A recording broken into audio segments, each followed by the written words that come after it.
Hey, good evening. Time now for the news on My Wayne County Now. I'm Dustin Fuller reporting. Today is Friday, May the 3rd, 2024. A reminder, you can find these and other stories on our website at mywaynecountynow.com.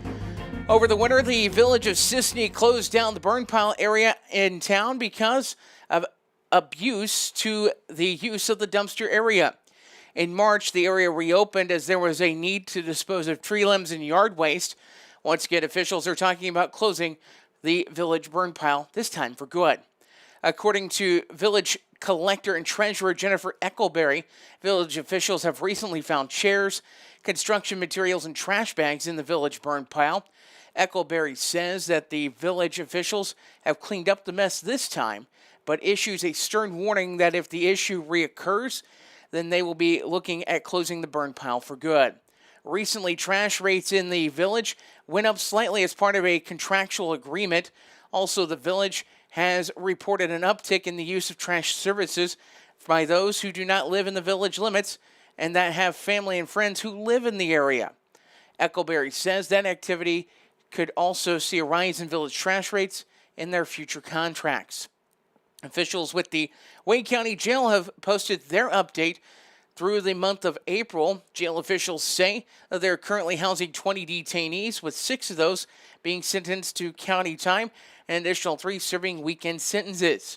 Jail officials have also posted their numbers of encounters so far this year. In January, 33. February is 29, 32 in March, and 38 in April. Jail officials report that an inspection recently took place in the kitchen area as well by the Wayne County Health Department. They say they received a 100% compliance report with no violations. Wayne County Sheriff's officials arrested a Champaign man on a warrant that was issued in February. At 12:47 p.m., 22-year-old Devin B. Butler was arrested by Wayne County Sheriff's officials for failing to register as a sex offender. Butler was also wanted on a failure to appear warrant for obstruction of justice, burglary of a building, and then theft from a building. Butler is being held at the Wayne County Jail pending a court appearance. That court date is set for May the 16th. 3 sentences were handed down in Wayne County Court on Thursday. 36-year-old Natasha Garrett of Albion pled guilty to a count of battery. Garrett will serve a year of court supervision and pay court costs. 38-year-old Jody R. McHugh of Louisville pled guilty in Wayne County Court, to unlawful possession of methamphetamine. McHugh, as part of a plea agreement, will serve 18 months of probation and pay court costs of $4,365. McHugh will serve the probation concurrent with a probation sentence in Clay County. 60-year-old Penny M. Randolph Bailey admitted to violating her probation in Wayne County Court, stemming to an incident in February. The case dates back to 2022 for unlawful dealing in methamphetamine.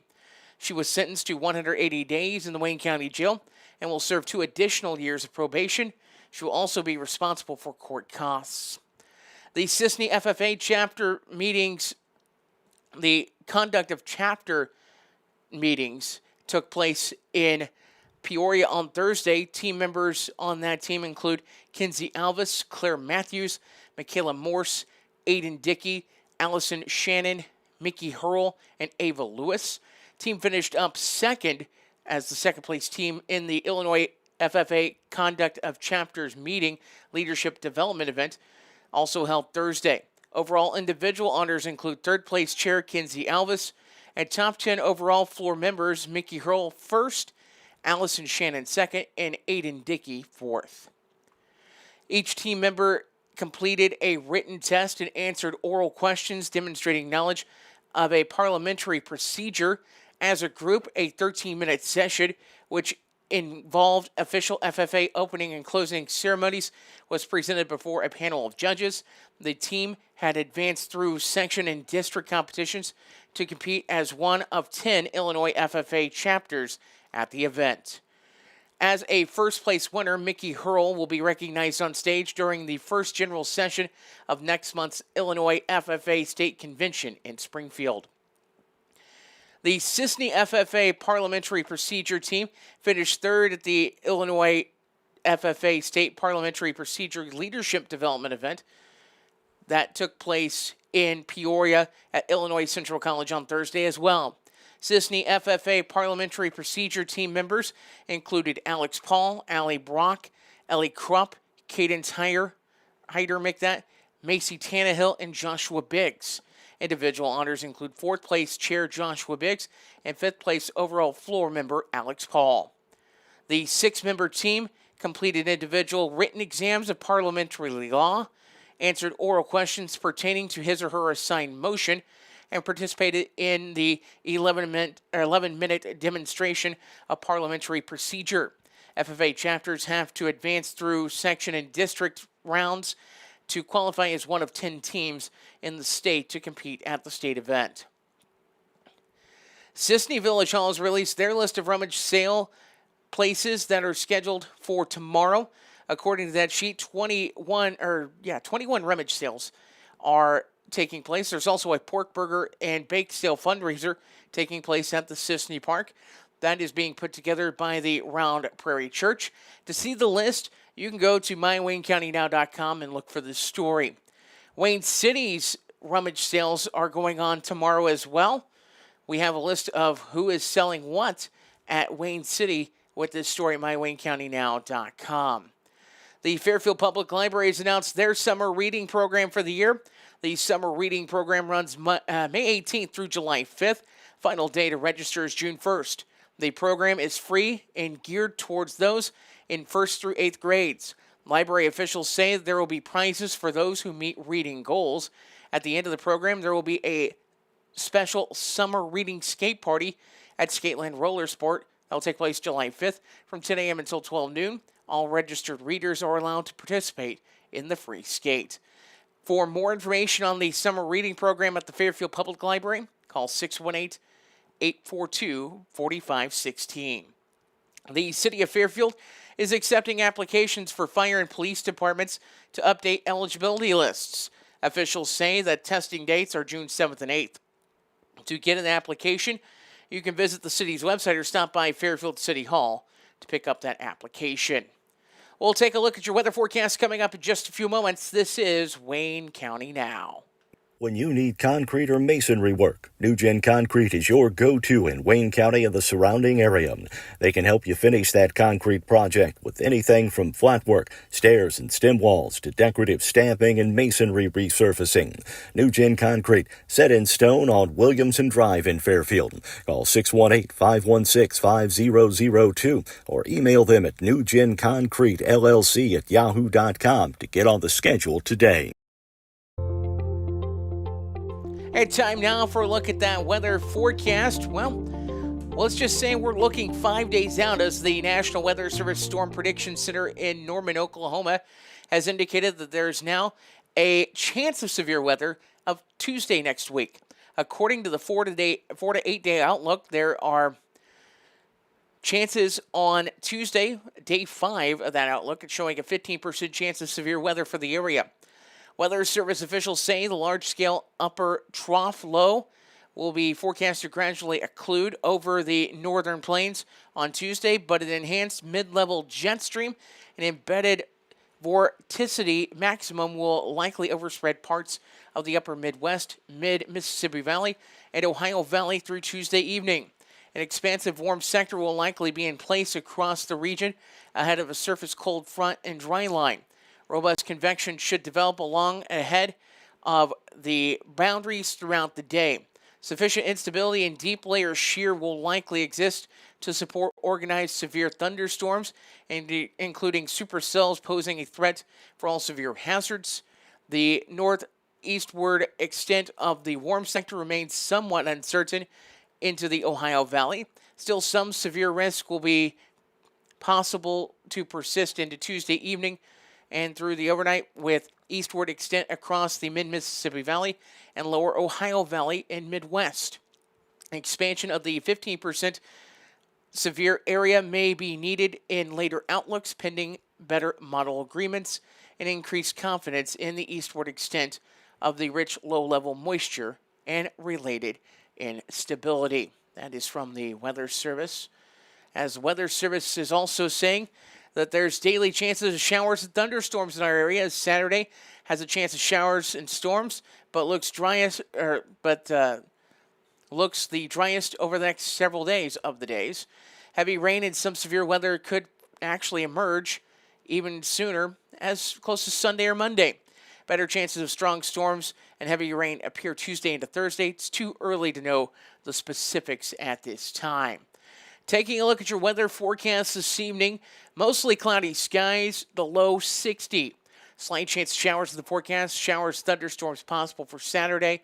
Otherwise, partly sunny, high near 82. Saturday evening, a 50% chance of showers and thunderstorms, mostly cloudy. Then becoming mostly cloudy overnight, the low 62. Looking at Sunday, 50-50 shot at showers and thunderstorms, mainly in the afternoon.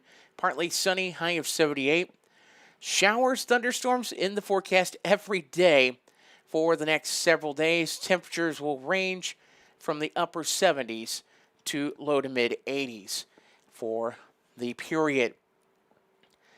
We'll check obituaries here in just a few moments, but we now have our first Wayne County salute for you. This is Wayne County Now. This week's Wayne County Now salute is Private First Class Dawson Harris, currently stationed at Fort Pendleton. He's currently receiving more training for the Marine Corps and then will be schooling at 29 Palms in California for specialty training in communications. Dawson plans to do whatever it takes to climb the ranks and make a career out of serving his country. Dawson has always been a motivated worker who started mowing lawns at a young age for himself and for his uncle John Klein at CNC Mowing. After he turned 16, he added working at Taco Bell to his resume. He also decided that he wanted to try his hand at working with children, so he started to take on another job with the Clay County Health Department, working in their Teen Ridge program. While working in Flora, he met some good people and started going to the gym and weightlifting. It's there that he met a retired Marine named Smitty. Smitty had been a great influence on Dawson and his start to competitive weightlifting to his decision to join the Marines. For that, the family thanks Smitty. Dawson has always been a physically active person who plays baseball, who has played baseball, football, ran track, basketball, and just about anything to keep him moving. Dawson is the son of David and Tiffany Harris of Sisney and a 2022 graduate of Sisney High School. He then received his associates in science and arts from Frontier Community College in December of 2023. Our Wayne County Salute of the Week, Private First Class Dawson Harris of the U.S. Marine Corps. The loss of a loved one can leave you with a lot of unanswered questions, feelings of stress and anxiety, and grief. The experienced funeral directors at Johnson & Vaughn Funeral Home in Fairfield can help guide you through all aspects of the funeral process to provide you with a beautiful, lasting tribute to your loved one. Call them at 618-842-6006. The Johnson & Vaughn Funeral Home, 106 Northeast 4th Street in Fairfield, serving the Wayne County area with compassion, dignity, and respect. Time now for a look at area obituaries on Wayne County Now. Reminder, you can check obituaries anytime at mywaynecountynow.com. 86-year-old Virginia Johnson of Fairfield passed away at 8:03 a.m. Friday at Fairfield Memorial Hospital. She was born May 8th of 1937 in Boylston to Lewis and Ruth McCullough Laird. She worked at Joliet Army Ammunition Plant for many years and retired after 25 years with Rockwell International in Centralia. Virginia was an active member of the Royal Neighbors and will be missed by many. Virginia is survived by daughters Donna and husband Dale Millenbein of Mill Shoals, and Musetta Elaine and husband Eddie McKinney of Fairfield. Daughter-in-law Ina Johnson of Cloverdale. 10 grandchildren, 24 great-grandchildren, 12 great-great-grandchildren, 5 sisters including Shirley Lowry of Fairfield, Donna Faye Mays of Patoka, Linda Lang of Fairfield, Nina Bailey of Fairfield, and Pamela Mays of Fairfield. 4 brothers, Raymond and wife Phyllis Laird of Fairfield, Don and Lisa Laird of Paoli, Indiana, Dale and wife Diana Laird of Manuka, Illinois, and Kenneth and wife Vicky Laird of Centralia. Numerous nieces, nephews, and church family also survive. She was preceded in death by her parents, husband Guy L. Johnson, son Jimmy Guy Johnson, and sisters Dolores Pittman and Patsy Vaughn. Funeral services for Virginia Johnson will be at 12 noon Saturday at the Johnson & Vaughn Funeral Home with burial in Maple Hill Cemetery. Visitation will be from 10 a.m. until service time at Johnson & Vaughn Funeral Home in Fairfield. Memorials may be made in honor to Zion Hill Campground and will be accepted at Johnson & Vaughn Funeral Home. 93-year-old Jim Wilson Hedrick of Mount Airy passed away Tuesday, April 30th at Wabash Senior Living and Rehabilitation Center in Carmine. Jim was born November 30th of 1930 to Wilson and Edna Putney Hedrick. He married Marge Shannon on June 17th of 1952 in Mount Airy. She preceded him in death on April 5th of 2019. Jim was a retired farmer and had been a committee member on the ASCS board and surveyor for Wayne County for over 10 years. Jim had also served in the U.S. Air Force. Jim is survived by 2 daughters, Nancy and husband Scott Schneider of Edwardsville, and Kathy Sachs of Mount Airy, a son Randy and wife Cindy Hedrick of Mount Airy, 8 grandchildren, 11 great-granddaughters, and 3 great-grandsons, as well as 1 on the way and a great-great-grandson on the way. Also surviving is his sister, Jean, and husband Lionel Harris. Preceding him in death were his parents, wife Margie, 3 brothers Sam, Donald, and Vic, and his sister Wilma. Visitation will be from 10 a.m. until noon tomorrow at the Hostelton Meredith Funeral Home in Sisney, with the funeral service at 12 noon at Hostelton Meredith Funeral Home in Sisney. Burial will be in McKendree Cemetery near Mount Airy. Military honors will be provided by Anthony Wayne American Legion Post 176 and Wayne County VFW Post 4535. Memorials may be given to McKendree Cemetery Fund or Anthony Wayne American Legion Post 176 and will be accepted at the funeral home. Hostelton Meredith Funeral Home of Sisney is in charge of the arrangements. 52-year-old Charlotte Michelle McGill Collier, 52 of Satellite Beach, Florida, passed away on April 24th. She passed away peacefully in Melbourne, Florida, surrounded by family after a brief battle of cancer. Charlotte is survived by her husband, Michael, her 2 children, Taryn and Aiden Collier, as well as father Ronnie McGill, sister Veronica Trogdon, nephew Austin Ramirez, close friend Aaron Sullivan, and many close aunts, uncles, and cousins. Charlotte was preceded in death by her mother, Nancy McGill. Charlotte was born in Fort Carson, Colorado on July 21st of 1971 to Ronnie and Nancy McGill. Charlotte grew up in the Fairfield, Illinois area where she attended primary and secondary school. She earned a bachelor's degree from the University of Illinois at Champaign-Urbana. Charlotte's career in the insurance industry as a processor and a reviewer of major loss claims led her to many places over the years. She worked in several teams processing post-hurricane losses, which is how she fell in love with the Satellite Beach, Florida area and ended up living and raising her family there.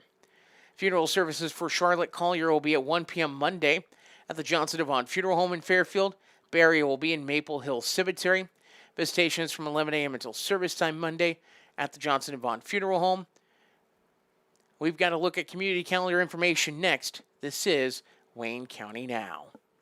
If you're looking for supplies for memorial decorations or a memorial piece, look no further than Everlasting Florals, formerly Leg Manufacturing, at 900 West Delaware in Fairfield. Owners Chad and Melissa Musgrave offer a full line of wholesale and retail floral supplies, silk flowers for every season, and even manufacture a variety of items in-house, from wire and aluminum saddles to cemetery can holders, shepherd's hooks, and flag holders. Everlasting Florals, making the world more colorful, one stem at a time.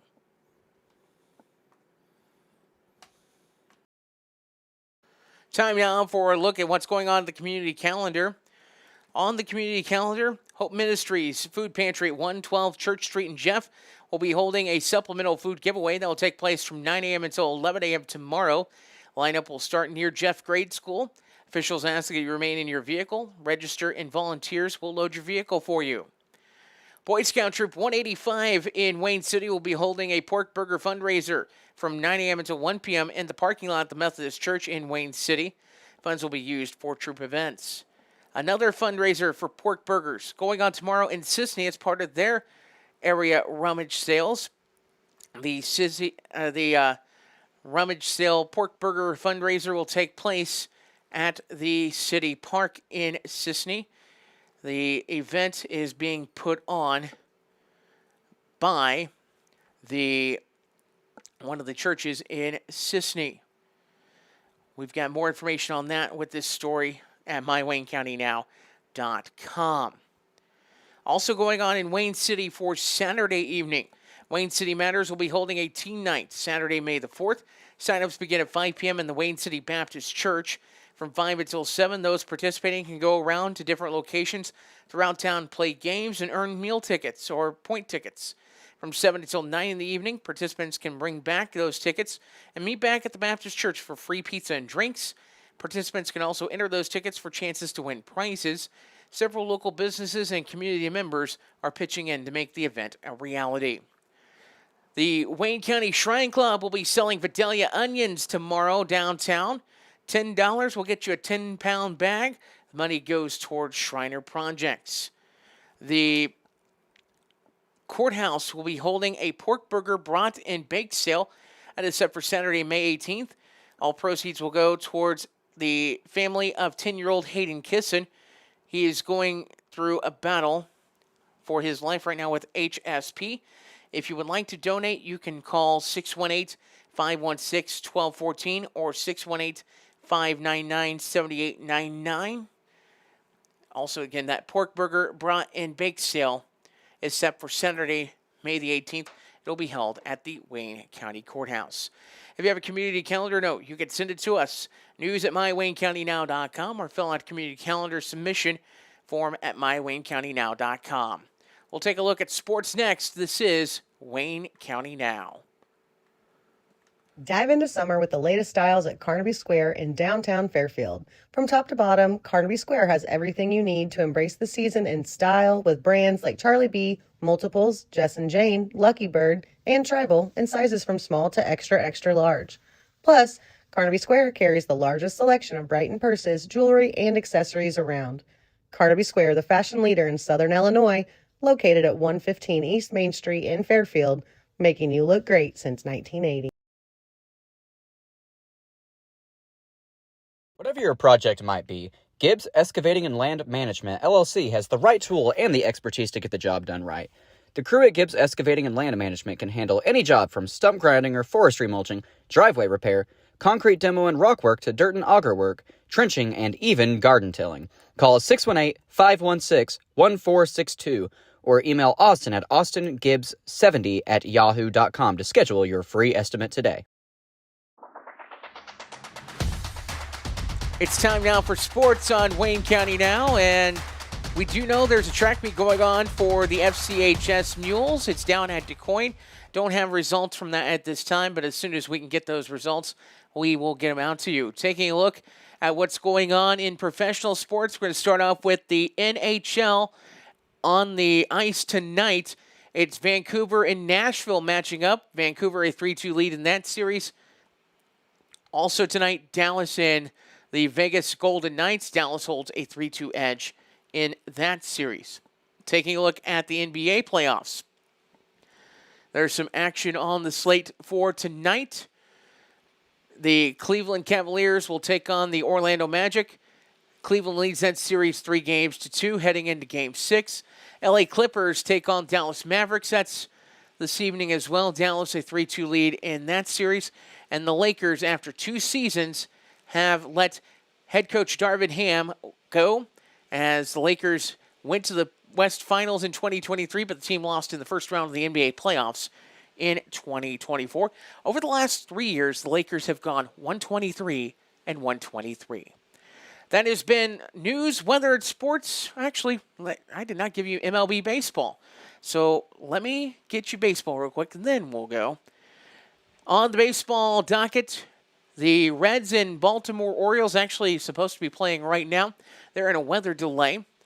In other action tonight, it is Colorado on the road at Pittsburgh to take on the Pirates. San Francisco is at Philadelphia to take on the Phillies. It is Toronto at Washington, the New York Mets at Tampa Bay. Detroit is at the New York Yankees. The LA Angels are in Cleveland. The Texas Rangers are at Kansas City. Seattle travels to Houston. Boston is at Minnesota. The Chicago White Sox are at Busch to take on the St. Louis Cardinals. San Diego is in Phoenix to take on the Arizona Diamondbacks. Miami is scheduled to take on Oakland this evening. Atlanta is in LA to take on the LA Dodgers. One final from earlier today, Milwaukee over the Chicago Cubs 3-1 to extend their NL Central lead. News, weather, and sports anytime at mywaynecountynow.com. We'll have another podcast for you tomorrow morning, 9 a.m. is the first weekend edition of Wayne County Now. The Saturday morning edition, we will have more stories for you as well as local news, weather, and sports content at mywaynecountynow.com. Have a good rest of your Friday.